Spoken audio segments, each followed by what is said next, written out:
Hi guys, welcome to our video. Today we are doing a little bit more serious conversation. It's going to be a topic on mental health with soccer players.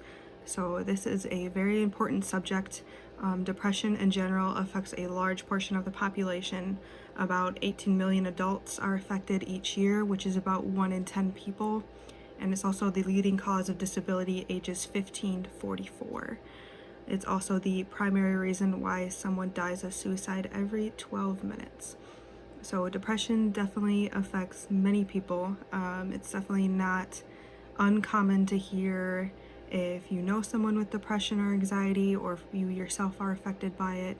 So today we're just going to be talking about the importance of it and different ways that soccer players can cope with it, the importance of talking to the athletes and making sure that they are comfortable talking about their feelings, and the importance of rest, making sure not to overtrain, and a couple of other little bits. There is a huge stigma against mental health disorders, especially in athletes, mainly because there are many of them, not all of them, but many athletes who experience some type of mental health disorder and don't want to go about the label of having a mental illness, or they just don't want to deal with the harm that it may bring, like bringing down self-esteem or feeling like people might look at them differently.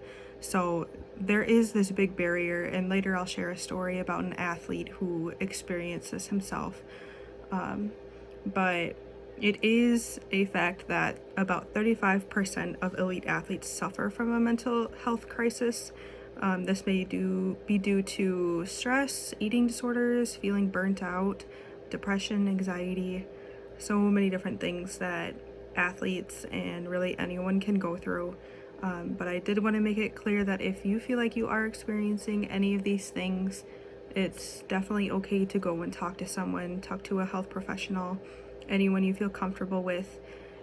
You're definitely not alone in this situation. So if you feel like you're experiencing any of these things, it's very helpful to open up, tell someone about it, and try to figure out a plan so these feelings aren't as frequent.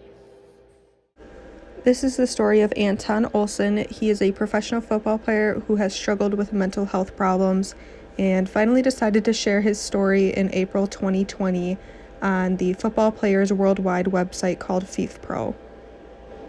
In this story, he explains how scared and nervous he was to share his story, mainly because he didn't want it for attention, but he wanted to share it because he knew that other footballers like himself had mental health problems, and no one likes to talk about them because of the stigma that's attached.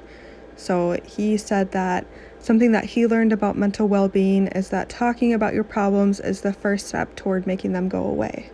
One thing Olsen does mention in the article is that as a sportsman, sometimes it feels like we aren't allowed to feel weak or vulnerable, and that is something that I myself as an athlete have felt before, where you're an athlete and you're on the field, you don't want to show any sign of weakness or that you're vulnerable. But another thing that he did mention is that, in quote, "I promise talking about your problems will never make you weak. It's the strongest thing I've ever done."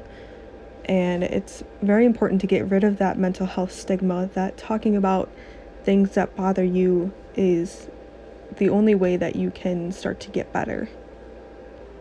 Many contributing factors to depression include things like biology, psychology, pressure and stress, injury, traumatic life events, and overtraining and burnout. So one thing that I do want to touch a little bit more on is the overtraining and burnout. This usually occurs when players are exposed to high levels of training and matches and are unable to get enough recovery from it, both physically and mentally, which can lead to overtraining and burnout. So this usually leads to an increased likelihood of experiencing symptoms related to depression, which is why it's important to start balancing physical and emotional stress with proper recovery techniques. It also makes it more important for players to take some times in their days and weeks to switch off and completely detach from the game. This detachment should not only be physical, but should also be mental and emotional, because when this doesn't occur, it can lead to the overtraining syndrome, and if there's no recovery from this, it can lead to total burnout. Researchers have found that females are twice as likely than males to experience depression. Approximately 10% of people with depression commit suicide, and in football, there are plenty of examples of people who have succumbed to their depression.